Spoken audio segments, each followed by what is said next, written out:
আপোনাৰ কালি ঠিক 7:30 বজাৰ মানত এজন বাবা আহিছিলে, দেহাতো মানে ডাঙৰ আৰু আহি আপোনাৰ প্ৰথমে ধান অলপ খালে, ধান খাই অলপ ভঁৰালটো অনিষ্ট কৰিলে, ভঁৰালো ধান 2 বস্তামান খালে, খাই পেলাই আৰু ঘৰ এইবিলাক পাকঘৰ এটা আছিলে, পাকঘৰটো অলপ এচাইড ভাগি দিলে আৰু অলপ পাৰৰ গঁৰালৰ বাঁহ চাহ মানে ভাঙি দিলে, সেয়া অনিষ্ট কৰিলে আৰু ভঁৰাল ঘৰ সম্পূৰ্ণ ভাঙি দিলে।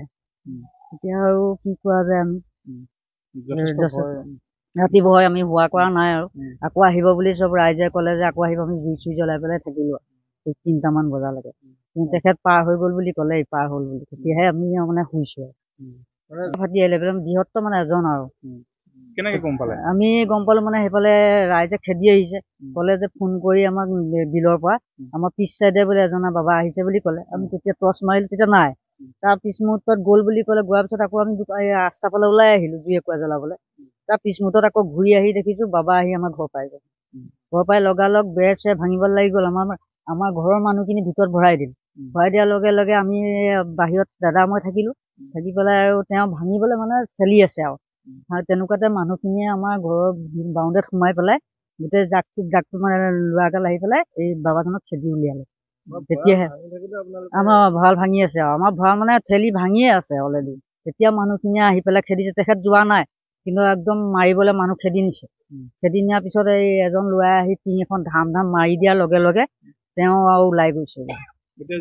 এতিয়া আৰু খেতি আৰু ভঁৰালটোতো তাকে এতিয়া কি কৰা যায় আৰু চৰকাৰে সহায় কৰে নে নকৰে। ধানটো আমাক খালে বাৰু, ধান বহুত নষ্ট হৈ গ'ল। এয়া ধান এতিয়া আপোনাৰ পেলাই দিলো, এয়া মাটি চাটি চব ৰাইজ যথেষ্ট আতংকিত হৈ আছে। কিন্তু বাবা বেছি দূৰ যোৱা নাই, আকৌ ইপাৰ হৈছে নে নাই হোৱা নাজানো, ইপাৰ হৈছে বুলি কৈছে, কিন্তু কাঠনি এখনত সোমাই আছে বুলি গম পাওঁ। যোৱা ৰাতি 7:30 বজাত এজন হাতী আহি আমাৰ ভলাগুৰি অঞ্চলৰ আমাৰ এইটো নৱজিত বৰাৰ ঘৰত সোমাই এটা ভঁৰাল ভাঙিলে আৰু পাকঘৰটো হেঁচা মাৰি ভাগি নগ'ল বাৰু, কিন্তু বেৰ এখন ভাগিছে আৰু ভঁৰালটো কিন্তু সম্পূৰ্ণ ভাঙিলে, ধানো খালে আৰু পাৰ হৈছে বুলি গম পাইছোঁ, কিন্তু এতিয়ালৈকে পাৰ হ'ল নহ'ল নাজানো। আৰু এইটো লৈ গোটেই অঞ্চল ৰাইজৰ মানে আতংকিত হৈ আছে। ইয়াত আৰু বিভিন্ন অঞ্চলত ভোলাগুৰিকে ধৰি চেমচত আৰু ইতিমধ্যে হাতীৰ বিভিন্ন জেগাতে এতিয়া সংঘাত হ'বলৈ লৈছে। গতিকে এইটো চৰকাৰে কি কৰে নকৰে, ফৰেষ্ট বিভাগে